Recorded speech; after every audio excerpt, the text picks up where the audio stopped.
Dear Papa Dudut, sa lahat po ng mga nakatutok ngayon, huwag kalimutan na mag-like, mag-share at mag-subscribe. Love is sacrifice. Kapag mahal mo ang isang tao, ay handa mong yakapin ang buong pagkatao niya. Kasama na doon ang kanyang nakaraan, imperfections at disabilities. Kahit mahirap at kung minsan ay mapanganib, handa mo pa rin siyang samahan at tulungan para lamang malampasan niya ang anumang pagsubok na dumating sa buhay niya. Kaya mong isakripisyo ang iyong sarili sa kanya dahil para sa iyo ay siya lamang ang iyong source ng kaligayahan. Papa Dudut, isa ako sa mga loyal listeners ninyo mula sa Pateros. Sumulat ako sa inyo para ibahagi ang aking kwento ng buhay sa feeling ng isang lalaking malaki ang pinagdaraanan. Pero babae po ako, Papa Dudut. Binahagi ko na itong istorya ko sa mga kaibigan ko sa Facebook. At heto, nagdesisyon na rin akong ibahagi ito sa mga nakakarami. Alam kong nakakaiba ang istorya ko, pero umaasa pa rin po ako na mapipili po ninyong i-upload sa Papa Dudut YouTube channel. May sakit sa pag-iisip ang boyfriend ko na si Rodel, na kung tawagin ay bipolarism. Minsan ay mabait siya, minsan din ay bayolente. Pero dahil sa pagmamahal ko sa kanya, ay natitiis ko pa rin na makisama sa kanya. Noong una ay nakakaya ko pa siyang i-handle. Pero dahil sa sobrang seloso niya ay madalas kaming mag-away na nauuwi na nga sa sakitan. Minsan pa nga ay pinagtangkaan pa niya ang aking buhay. Hanggang sa isang gabi, isang malagim na pangyayari ang naganap. Rodel, bakit? Bakit ka nandito? Kanina ka pa? Gulat na tanong ko sa kanya. Noong minsang umuwi ako ng late dahil birthday party noon ng kaibigan ko. Kaya laking gulat ko nang makita ko siyang nakatayo at nakasandal sa katabing puno ng bahay ko. 12:00 ko ng madaling araw yon. Oo, kanina pa kasi ako naghihintay sa iyo. Saan ka ba galing? Kumpronta sa akin ni Rodel. Sa kilos at pananalita pa lamang ay alam kong inaatake na naman siya ng kanyang sakit. Sa bahay ng amo ko, pagsisinungaling ko. Kapag kasi umamin ako na galing ako sa isang birthday party, ay siguradong susumpungin na naman siya ng matinding selos at pagkapraning. Tumawag ako sa iyo, maaga ka raw umalis ngayon. Sabihin mo sa akin, saan ka galing? Tila nanginginig na noon si Rodel sa sobrang galit. Hindi naman ako nagpahalata, pero unti-unti akong lumalayo sa kanya dahil na rin sa sobrang kaba. Teka, bakit mo ba gustong malaman kung saan ako galing, Rodel? Oo, girlfriend mo ako, pero hindi sa lahat ng oras. Aalamin mo kung ano ang ginagawa ko o saan ako pumupunta. Sagot ko sa kanya. Kunwari ay nagtatapang-tapangan ako. Pero deep inside ay iniisip ko kung paano ako tatakas. Sakaling magwala na naman si Rodel, mabilis naman siyang nakalapit sa akin at madiin na hinawakan ang aking mga braso. Sa kanya ko niyugyog. Sagutin mo na lang ang tanong ko. Saan ka galing? Galit na wika niya sa akin. Sinubukan ko namang pumalag at makawala sa kanyang pagkakahawak. Ngunit sadyang malakas ang lalaki. Ano ba, Rodel? Nasasaktan ako. Sagutin mo ang tanong ko. Hate niya sa akin. Sa puntong iyon ay napilitan na akong umamin. Galing ako sa party ng kaibigan ko. Pagkatapos ng trabaho ko ay inaya nila akong mag-videoke dahil birthday ng tropa ko na si Jenny. Pag-amin ko naman sa kanya. Alam ko nakasama mo si Randy. Ano, tama ba ako? Tanong pa niya sa akin. Nadaig pa ang isang investigador. Ngunit agad ko siyang kinorek. Ahan, hindi ko kasama si Randy. Talaga. Sa palagay mo ay maniniwala ako sa iyo? Nagdududang wika pa ni Rodel. Nagsasabi ako ng totoo. Insist ko talaga sa kanya. Sinabi ko pa nga sa kanya na kahit tanungin pa niya ang buong tropa, hindi ko kasama si Randy. Kasi hindi naman siya kasama sa tropa. Pinagsiselosan lang ni Rodel si Randy. Kasi ex-boyfriend ko yon. Sinungaling ka. Naibulalas ng boyfriend ko dahil sa galit. Pagkatapos noon ay binigyan pa niya ako ng malakas na sampal. Sa puntong iyon ay naubos na ang aking pasensya. Kaya isang desisyon na ang aking ginawa. Ayoko na ng ganito. Sawa na ako. Break na tayo. Yun ang sabi ko sa kanya na lalong nagpagalit kay Rodel. Anong sabi mo? Ulitin mo nga. Break na tayo. Pinagdiinan ko pa yon sa kanya. Ngunit pinagsasampal lamang ako ng boyfriend ko na halos ikahilo ko. Hindi ka makikipaghiwalay sa akin. Magkakamatayan tayo kapag ginawa mo yan sa akin. Papatayin kita, Marla. Banta ni Rodel sa akin. Pero sinubukan kong tumakas. Nakahanap naman ako ng tiyempo. Kaya dali-dali akong tumakbo. Pero hinabol ako ni Rodel. At sa pagkakataong yon ay binunot na niya ang isang Swiss knife sa kanyang bulsa. Lalo akong nataranta. Kapag nahuli niya ako, ay siguradong paglalamayan ako, Papa Dudut. Sinikap kong tumakbo palayo. Pero sadyang mabilis si Rodel at nahuli niya ako. Doon ay inundayan niya ako ng saksak sa tagiliran, mga 3 beses yon. Nang humandusay ako sa kalsada at halos naghihingalo, ay nakita kong nataranta si Rodel at tumakbong palayo sa crime scene. Pagkatapos noon ay tuluyan na akong nawalan ng malay, Papa Dudut. Nagkamalay na lamang ako noong nasa ospital na ako. Kasama ko doon ang aking pamilya at mga katropa. Alalang-alala sa akin. Samantala, hindi na ako noon nagsampa ng kaso sa kanya. At sa halip ay nakipag-areglo na lamang ako. Pero nakipaghiwalay na ako noon kay Rodel. Dahil ayaw ko nang maulit pa yon. Sa kabilang banda ay hindi yon matanggap ni Rodel. At pilit pa rin siyang nakikipagbalikan sa akin, Papa Dudut. Nagpakalayo-layo muna ako sa tulong ni Randy na noon ay gusto ring makipagbalikan sa akin. 2 taong naging tahimik ang buhay ko. Kasabay ng muli kong pagtanggap sa pag-ibig ni Randy sa akin, Papa Dudut. Akala ko ay magiging maayos at payapa na ang lahat. Pero nagkamali ako. Dahil isang araw ay nagulat na lamang ako nang magkasalubong ulit ang landas namin ng ex-boyfriend kong si Rodel. Teka, anong ginagawa mo rito?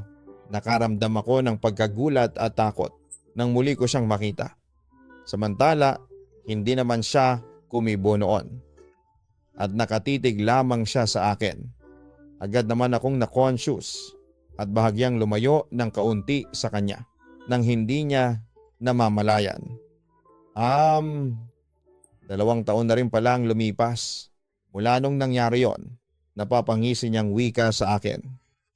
Namiss na kasi kita, Marla, at saka gusto ko sanang makipagbalikan sa'yo, sabi pa niya sa akin, na siyang nagpataas ng aking balahibo sa buong katawan. Nahihibang ka na ba? Pagkatapos ng lahat ng ginawa mo sa akin, sa palagay mo ay babalik pa ako sa iyo? Hindi ko mapigilan noon ang daloy ng aking emosyon noong mga sandaling yon. Bakit hindi? Bagamat malungkot ang kanyang pagkakasabi.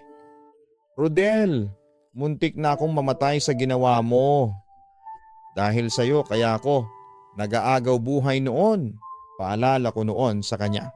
Hindi ko naman sinasadya na saksakin ka. Nagulat lang ako noon. Sa puntong yon ay nagbago na agad ang kanyang mood. Mula sa pangingisi ay tila nagmamakaawa na siya ngayon. Hindi intensyon mo talaga akong patayin? Diin ko sa kanya. Nagseselos kasi ako kay Randy. Kaya ko nagawa yon. Nagsisisi na ako doon. Maniwala ka sa akin. Katwiran pa niya sa akin. Alam mo, Rodel, Pasalamat ka at hindi kita pinakulong sa ginawa mo. Pasalamat ka at nakipag-areglo ako. Kasi kung hindi nasa bilangguan ka ngayon. Pero Rodel, sinasabi ko sa iyo, hindi na ako magdadalawang isipan na ipakulong kita. Kapag ginulo mo pa ulit ako, pagbabanta ko na sa kanya. Mahal pa rin kita, Marla. Bumalik ka na sa akin, babe. Pagtatapat ni Rodel sa akin. Agad naman akong pumalag sa kanyang sinabi. Huwag mo na akong matatawag na babe, ha? Kasi kahit na anong gawin mo, ay hindi na ako babalik pa sa'yo. And for your information, Rodel, meron na akong boyfriend. Wika ko pa sa kanya. Sinong boyfriend mo? Si Randy? Seryosong tanong niya sa akin. Oo, nagkabalikan kami ni Randy. Hindi ako nagsisinungaling ngayon. Kung ayaw mong maniwala, it's up to you. Pagkatapos kong sabihin yon, ay akmang tatalikuran ko na siya. Pero hinawakan niya ang braso ko ng mahigpit. Hiwalayan mo na si Randy. Hindi ka pwedeng magka-boyfriend, sabi pa ni Rodel sa akin. Samantala ay pumalag naman ako para makawala na sa kanyang pagkakahawak. At bakit hindi pwede? Tanong ko pa sa kanya. Kasi akin ka lang, Marla. Akin ka lang. Pagdidiin niya sa akin. Kami ang magiging maligaya, Marla. Ako lang ang makapagbibigay sa iyo ng kaligayahang hinahanap mo. Samantala, nang makawala ako sa pagkakahawak niya sa braso ko, ay isang malakas na sampal ang ibinigay ko sa kanya. Pero hindi nagpatinag si Rodel at sa halip ay nagbanta pa ito sa akin. Makipagbalikan ka sa akin, Marla, or else guguluhin ko kayo ng boyfriend mo. Hindi naman ako nagpasindak sa kanya. Sige, gawin mo. Guluhin mo ako. Hindi ako natatakot sa iyo. Hamon ko pa sa kanya. Hetong tandaan mo. Uulitin ko yung ginawa ko sa iyo. Kapag hindi ka pa bumalik sa akin, sa puntong iyon ay nakipagsabayan na rin ako sa kanya. At hindi naman ako magdadalawang isip na ipakulong ka na, Rodel. Hindi na ako natatakot sa iyo. Handa kitang labanan sa kahit na anong paraan. Matapang na wika ko sa lalaking muntik nang magbigay ng kapahamakan sa buhay ko. Matapang ka na ngayon, ha? Gusto ko yan. Sarkastikong sabi pa ni Rodel sa akin. Lumayo ka sa akin. Wag mo na akong hahawakan pa. Kasi kung hindi, baka ako nang sumaksak sa iyo. Galit na galit kong wika kay Rodel. Bago ako nagmadaling umalis palayo sa kanya, Papa Dudut. Simula noon ay hindi na ako tinantanan pa ni Rodel. Kinulit niya ako na makipagbalikan sa kanya. Pero sa pagkakataong yon ay naging paawa na ang atake niya. Nanligaw siya ulit sa akin. Kahit pa alam niyang may boyfriend na ako. At yun nga, Papa Dudut, hindi ko ina-expect na muling magbabalik ang lahat. Oo, muling nanumbalik ang pagmamahal ko kay Rodel. Ewan ko ba. Pero sa kabila ng lahat ng ginawa niya sa akin, ay narealize kong mahal ko pa rin siya. At hindi ko siya matatanggal sa isipan ko. Dahil doon ay nasakripisyo na ang relasyon ko kay Randy. Bakit hindi mo sinabi sa akin na minimessage ka pa dyan ng ex mo? Sa totoo lang, ayaw kong buksan ang Facebook account mo. Kasi ginagalang ko ang privacy mo. Kaso kahapon, hindi talaga ako mapakali. Para bang may nagbubulong sa akin na may kailangan kang sabihin sa akin. Yun pala, may nadiskubre akong sekreto mo. At heto, tama pala ang kutob ko. Galit na paglalahad ni Randy nang natuklasan niya sa amin ni Rodel. Ilang beses ko nang sinabihan si Rodel na wag na niya akong guluhin, na may boyfriend na ako. Kaso makulit ang lalaking yon. Ilang beses ko na siyang binablock sa Facebook. Pero gawa siya ng mga bagong accounts niya. At yon ang ginagamit niya sa pangungulit sa akin. Katuwiran ko sa kanya. But deep inside ay alam kong malaki ang aking kasalanan. Dahil lapit din ako ng lapit kay Rodel. Kung talagang ayaw mong makipag-communicate kay Rodel, sana dinelete mo na lang yung account mo. Sagot niya sa akin. Ngunit agad naman akong tumutol sa gusto niya. Hindi pwede, Randy. Hindi ko pwedeng burahin yung account na yon. Kasi naroroon yung mga mahalagang contacts ko. Madaling i-recover yung mga nasa friend mo. Alam mo, kung gusto mo talagang iwasan si Rodel, i-delete mo na yung Facebook account mo nang walang kaabog-abog. Kaso hindi. Ang sabihin mo, gusto mo pa rin makontakt sa'yo. Ang baliw na yan, pagbubukang liwayway sa akin ng boyfriend ko. Alam ko, Marla, gusto mong makipagbalikan kay Rodel? Natigilan ako noon, Papa Dudut. Hindi ako nakakibo. Kasi totoo naman ang sinabi niya. Ngunit sinubukan ko pa rin i-deny sa kanya ang lahat. Dahil ng time na yon ay hindi pa ako handang ipagtapat sa kanya ang totoo. Randy, ano ba? Hindi na ako makikipagbalikan pa kay Rodel.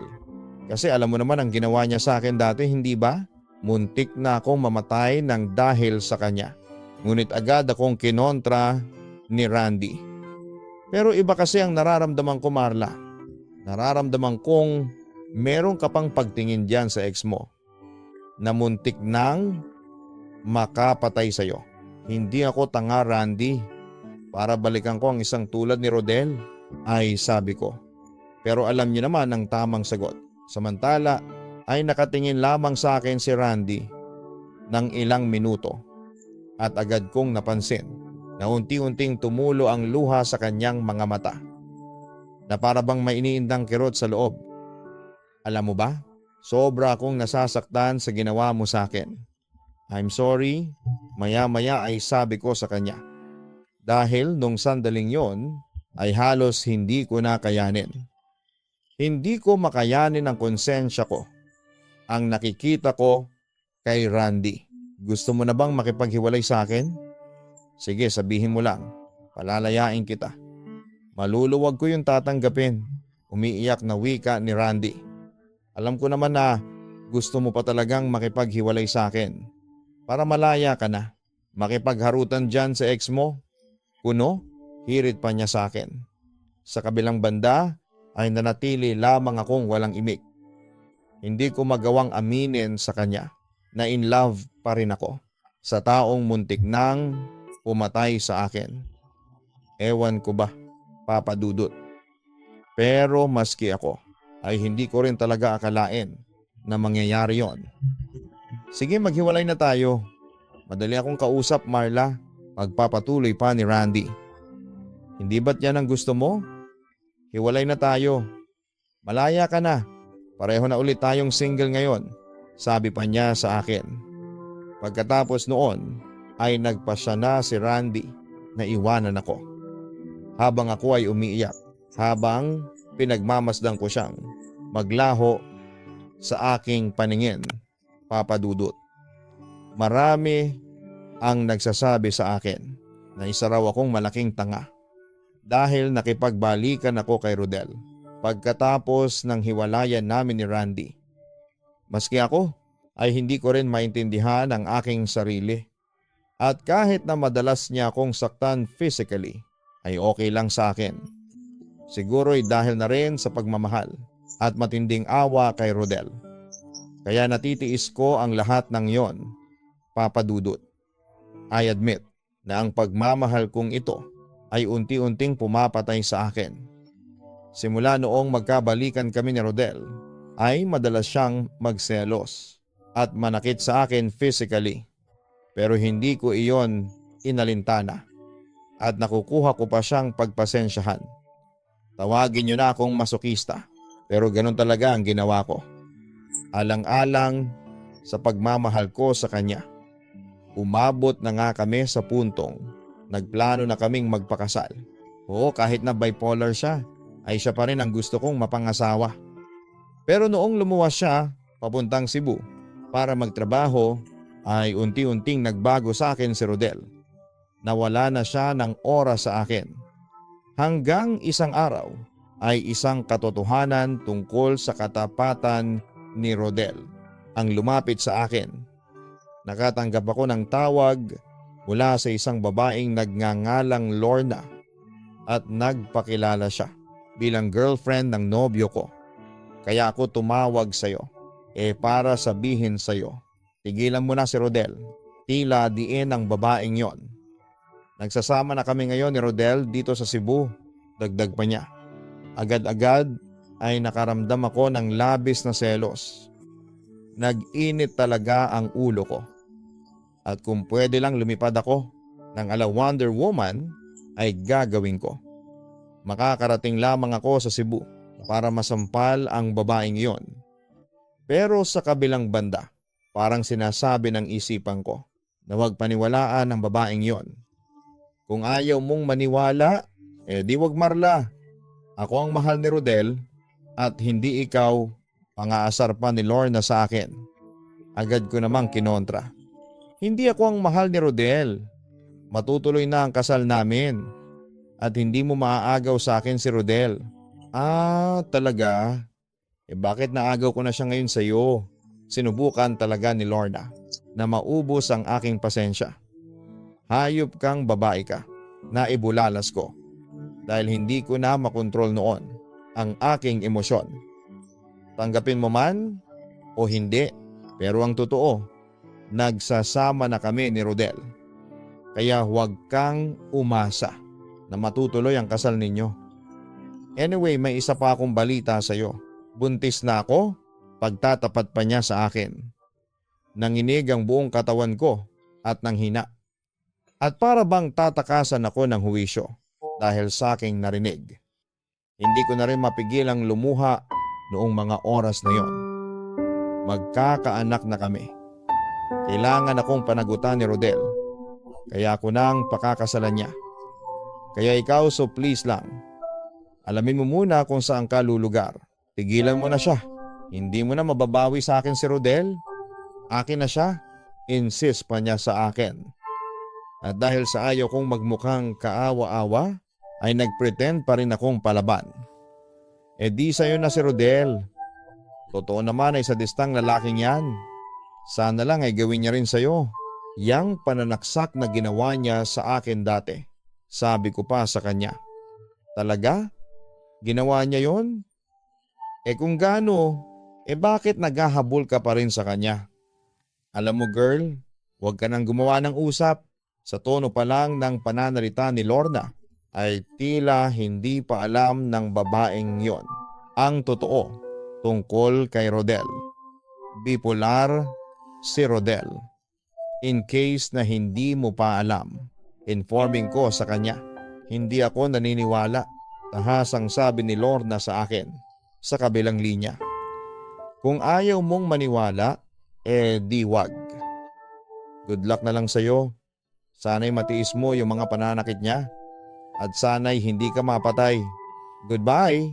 Pagkatapos noon ay binaba ko na ang aking cellphone at doon ay napahagulhol na ako sa sobrang sama ng loob, Papa Dudut.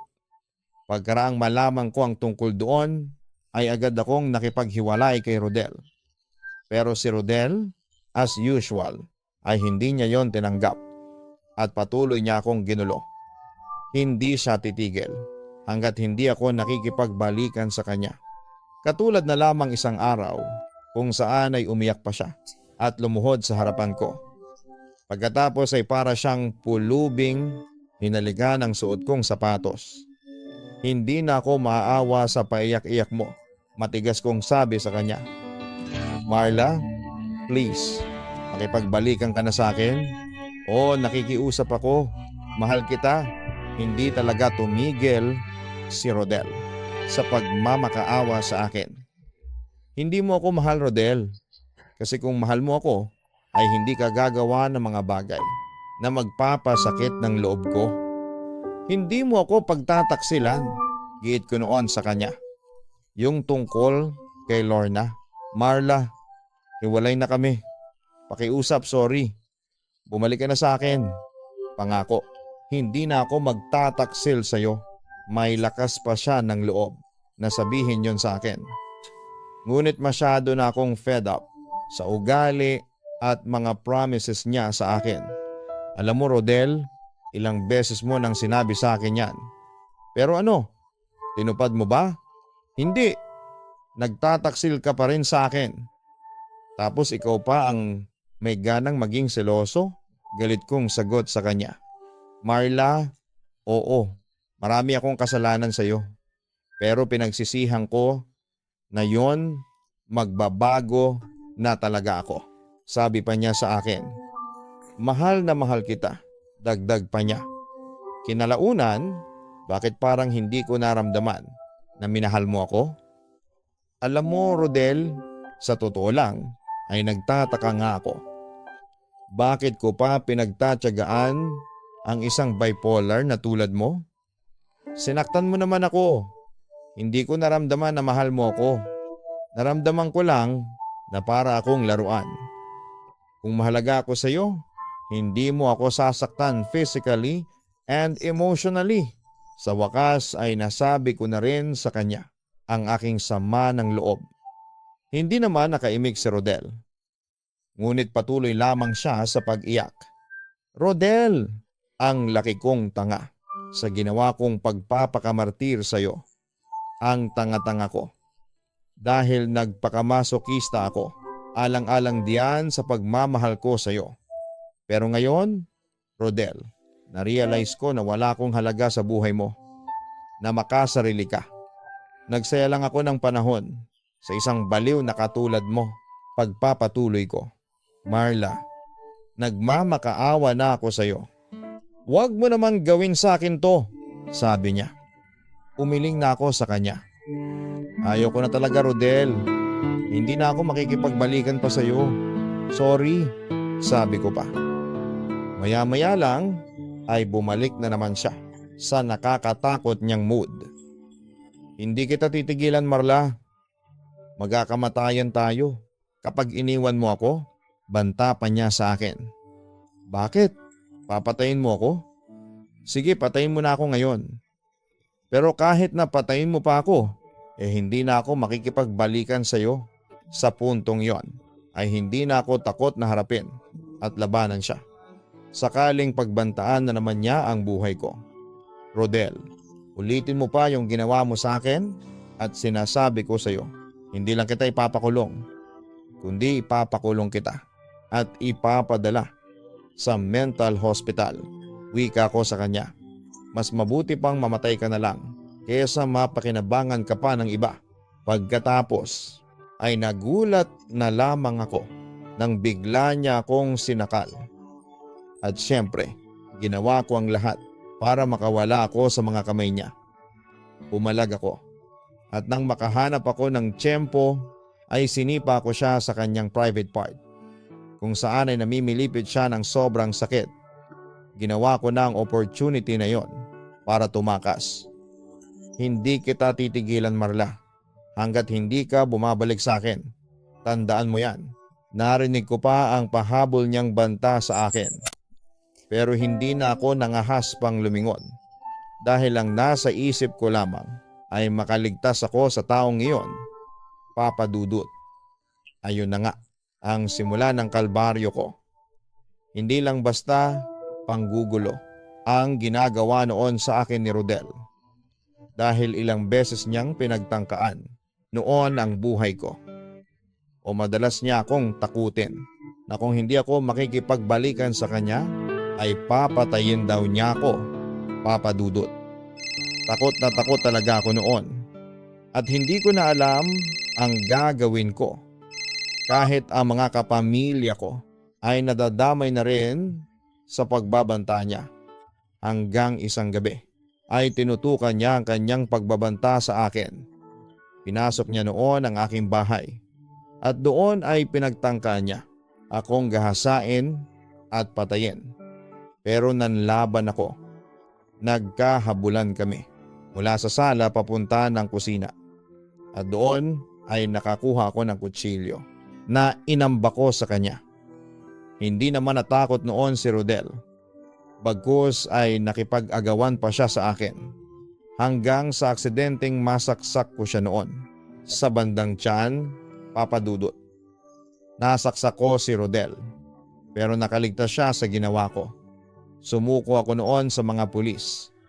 Pero hindi ako nakulong dahil self-defense ang nangyari. Samantala ay napatunayang baliw si Rodel. Kaya dinala siya sa mental hospital. Habang ako naman ay nagpakalayo-layo. At oo, dito ako naninirahan sa Taguig. Kasalukuyan akong nagtatrabaho bilang lady guard. Sa ngayon din ay masaya na ako dahil may asawa at isang anak na ako. At alam mo kung sino ang napangasawa ko? Si Randy. Oo, nakipagbalikan si Randy sa akin for the third time. At sa pagkakataong iyon ay sinabi ko na sa sarili ko na siya lamang ang mamahalin ko at wala nang iba pa. Pero Papa Dudut, hindi ko makakalimutan ang karanasan ko sa ex-boyfriend kong si Rodel na isang psychopath. Aminin ko na hanggang ngayon ay siya pa rin ang laman ng mga bangungot ko. At kahit na nasa institusyon na siya ngayon, ay naroon pa rin sa akin ang trauma na baka isang araw ay makatakas si Rodel at makahanap siya ng pagkakataon para balikan ako at ang pamilya ko. Hanggang dito na lamang ang sulat ko. At sana ay mabasa po ninyo ito at mapiling i-upload. Muli, maraming salamat at God bless sa inyong lahat. Lubos na gumagalang, Marla.